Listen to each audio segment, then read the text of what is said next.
Oke bro, kita lanjut dengan pertanyaan. Aku merasa sangat bodoh, dan menjadi semakin bodoh.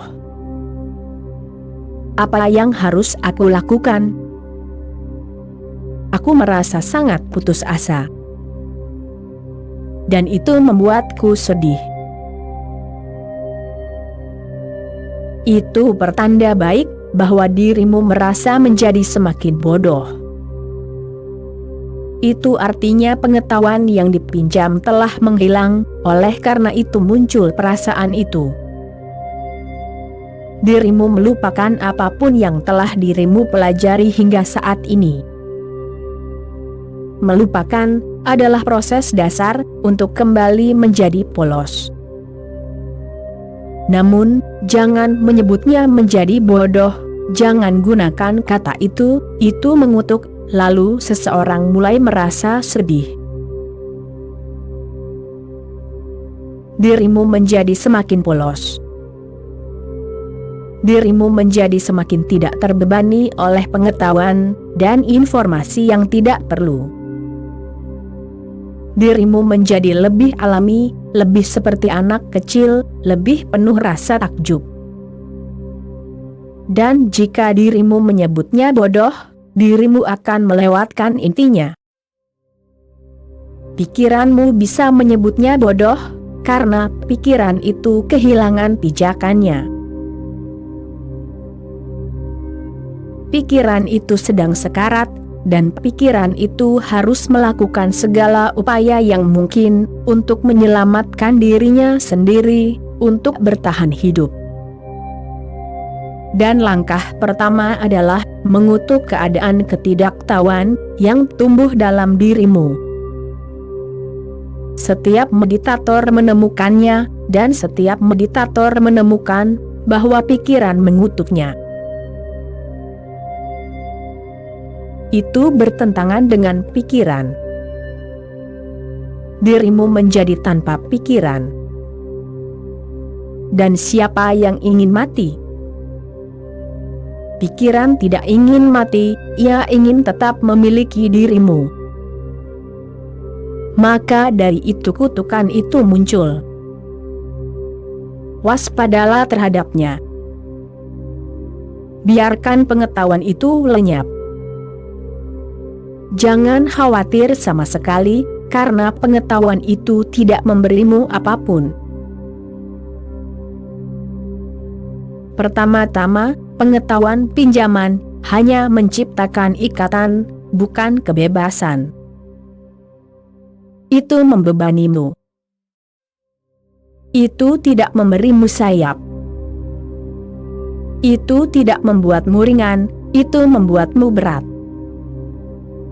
Itu membuatmu keras, itu membuatmu semakin mekanis, karena melalui dinding pengetahuan yang tebal, dirimu tidak bisa melihat hal-hal misterius yang mengelilingimu. Dan saat dirimu tidak melihat hal-hal misterius itu, dirimu hampir mati. Kehidupan selaras dengan hal-hal misterius.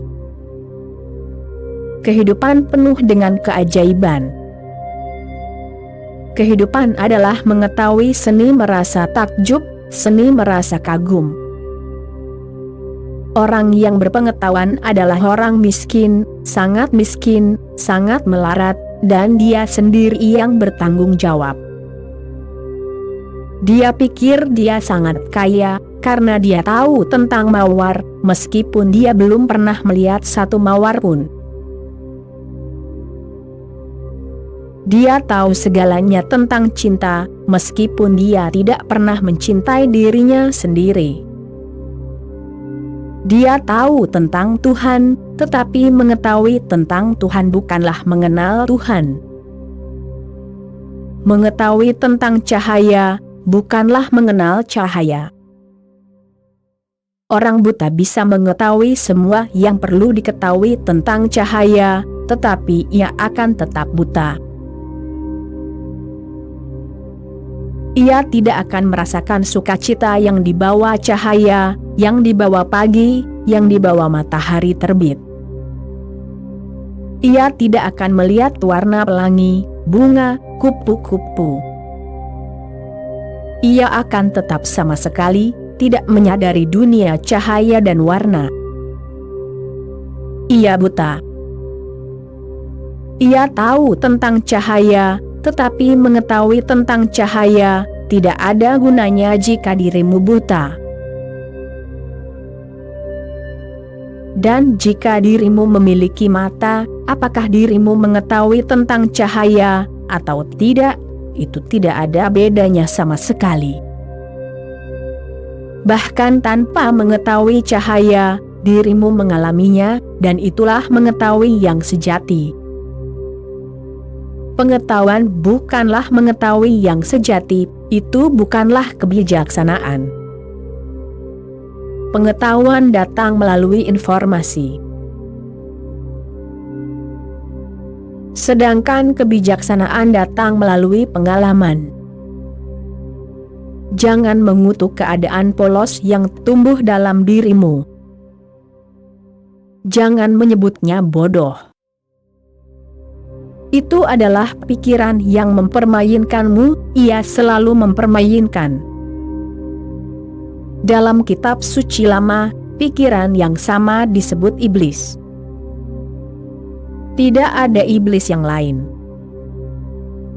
Pikiranlah yang menggodamu untuk berbuat salah, karena pikiran hanya bisa ada ketika dirimu salah. Pikiran sama sekali tidak diperlukan saat dirimu bergerak menuju kebenaran, saat dirimu benar. Saat dirimu berada di jalur yang benar, pikiran menjadi tidak berguna. Pikiran hanya kehilangan kekuatannya atas dirimu. Dan itulah yang terjadi. Dirimu diberkati. Teruslah menjadi semakin bodoh, bodoh dalam arti menjadi polos. Yesus disebut orang bodoh. Santo Fransiskus disebut orang bodoh, biasa menyebut dirinya orang bodoh Tuhan. Mengapa Yesus dan Fransiskus dan orang-orang seperti ini disebut orang bodoh? Bahkan mereka sendiri menyebut diri mereka orang bodoh, karena alasan sederhana, bahwa ada sesuatu yang bisa diketahui orang bodoh, dan tidak akan pernah diketahui oleh orang yang berpengetahuan. Orang bodoh itu polos. Orang bodoh tidak sebodoh orang yang berpengetahuan. Terkadang dia tampak lebih bijak daripada orang-orang pintarmu. Itu adalah kebiasaan kuno di hampir semua negara di dunia, bahwa setiap raja besar biasa memiliki orang bodoh di istananya. Mengapa? Karena alasan sederhana, bahwa terkadang orang bodoh mengatakan hal-hal yang tidak bisa dikatakan oleh orang pintar, yang disebut orang pintar. Orang bodoh begitu polos, sehingga ia hanya mengucapkan kebenaran. Orang pintar itu licik, mereka tidak akan mengatakan kebenaran, mereka akan mengatakan apa yang menarik. Itu mungkin kebohongan, dan kebohongan sangat menarik, karena orang hidup dalam kebohongan. Terutama di kalangan istana, semua jenis kebohongan tetap merajalela. Raja dikelilingi oleh semua jenis penipu, semua jenis orang licik. Karenanya orang bodoh dibutuhkan, sehingga ia bisa bergantung pada orang bodoh. Orang bodoh tidak akan licik, dan ia akan mengatakan apapun yang terjadi. Ia begitu bodoh, sehingga ia tidak akan peduli dengan konsekuensinya. Ini aneh, tetapi sesuatu yang penting untuk dipahami. Orang bodoh adalah bagian penting di istana setiap raja besar, dan orang bodoh telah menyelamatkan banyak raja berkali-kali. Mereka telah menyelamatkan kerajaan mereka, karena nasihat mereka datang dari keadaan tidak tahu, sama sekali polos. Mereka memiliki kejelasan yang tidak bisa dimiliki oleh orang berpengetahuan, yang dikaburkan oleh pengetahuannya. Pengetahuanmu menghilang. Ini benar-benar satsang. Inilah artinya bersama seorang master. Ia mengambil pengetahuanmu dan memberimu keajaiban sebagai balasannya. Ia menjadikan dirimu seorang anak kecil lagi. Dan kecuali dirimu seorang anak kecil, dirimu tidak akan masuk ke dalam kerajaan keilahian. Tetapi karena dirimu menyebutnya kebodohan, mengutuknya, memberinya nama yang negatif, dirimu merasa sedih, putus asa. Kita hidup melalui kata-kata. Kita telah menjadi begitu terikat pada kata-kata, sehingga kita tertipu oleh kata-kata. Ubah saja kata itu, dan dirimu akan melihat perubahan dalam iklim batinmu.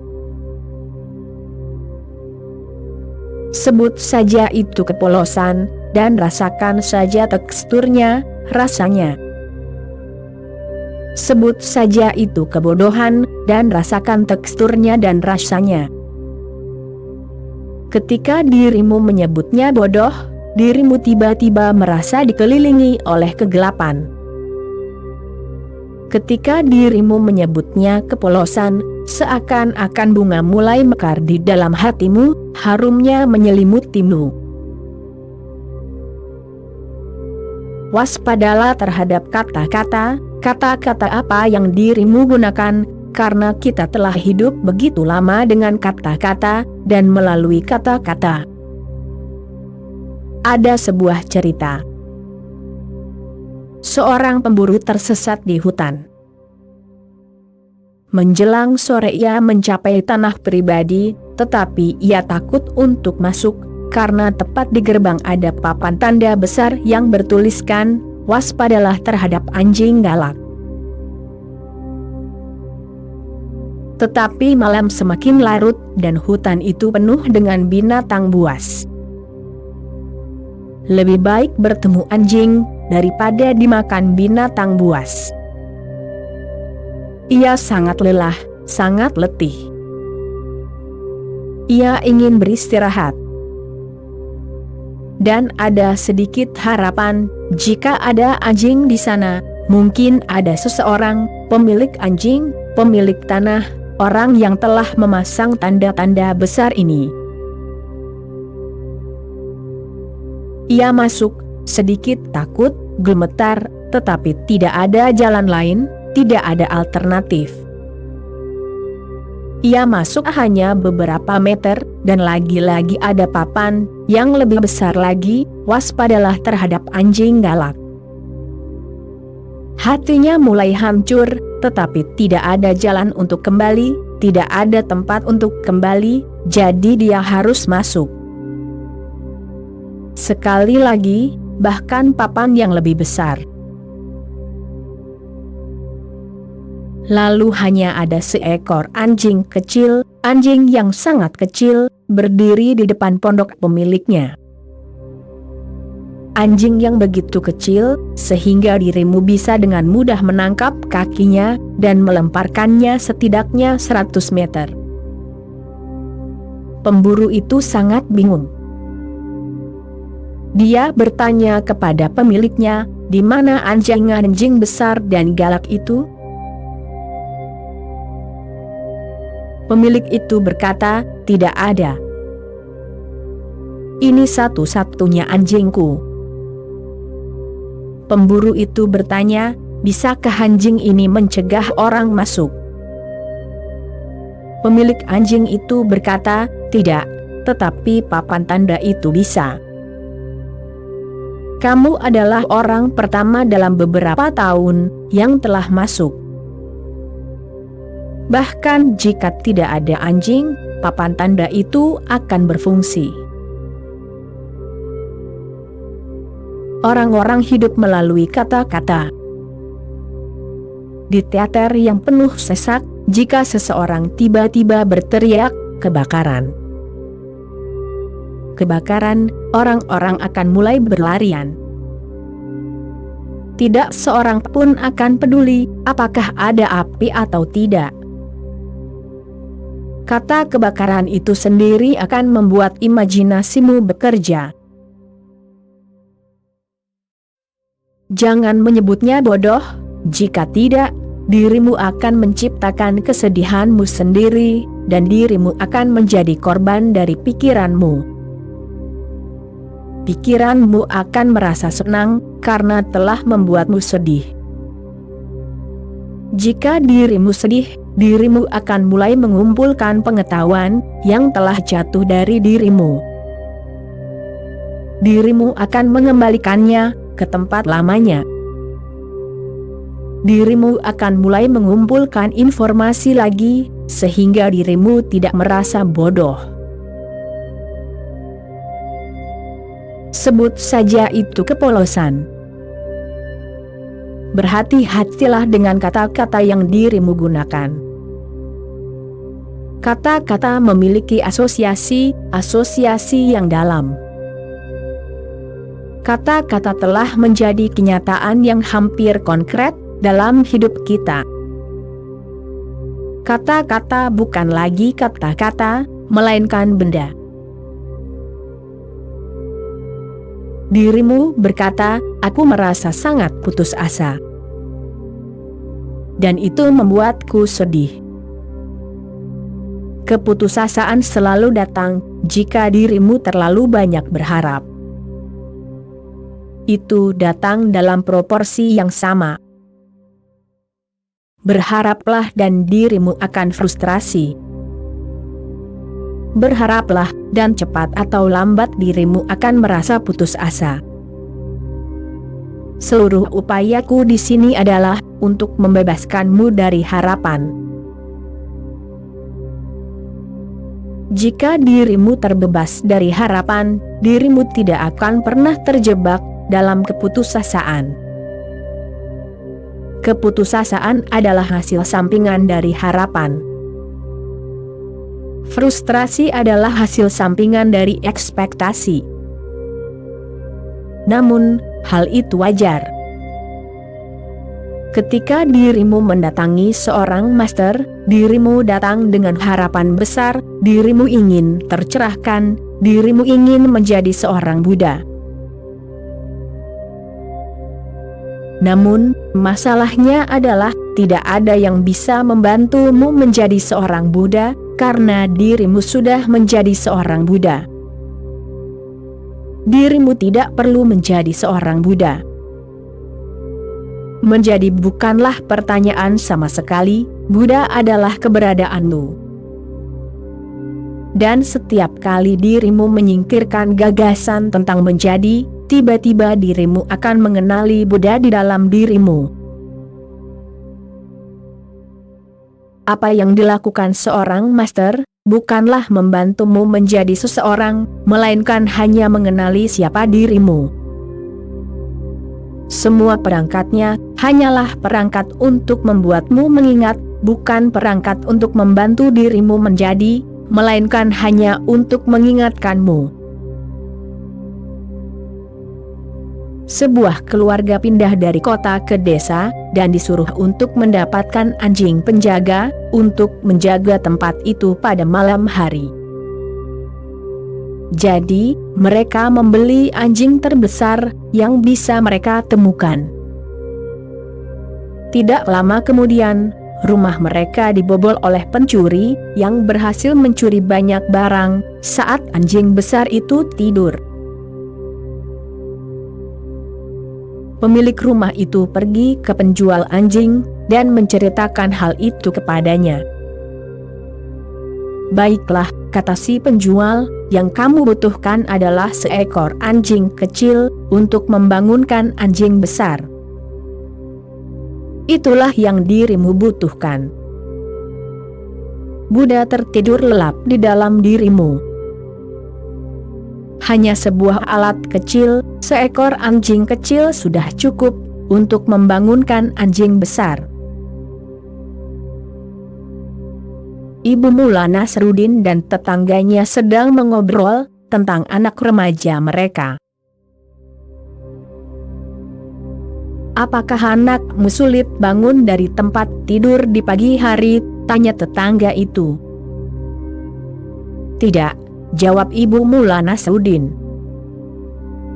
"Aku hanya membuka pintu dan melempar kucing ke tempat tidurnya." "Bagaimana itu bisa membangunkannya?" "Dia tidur dengan anjing." Pekerjaan seorang master terdiri dari hal-hal seperti itu, melempar kucing ke tempat tidurmu. Itu bukan pekerjaan yang hebat, itu benar-benar menyenangkan. Oke bro, sekian dulu episode kali ini, kita sambung lagi nanti. Terima kasih bro.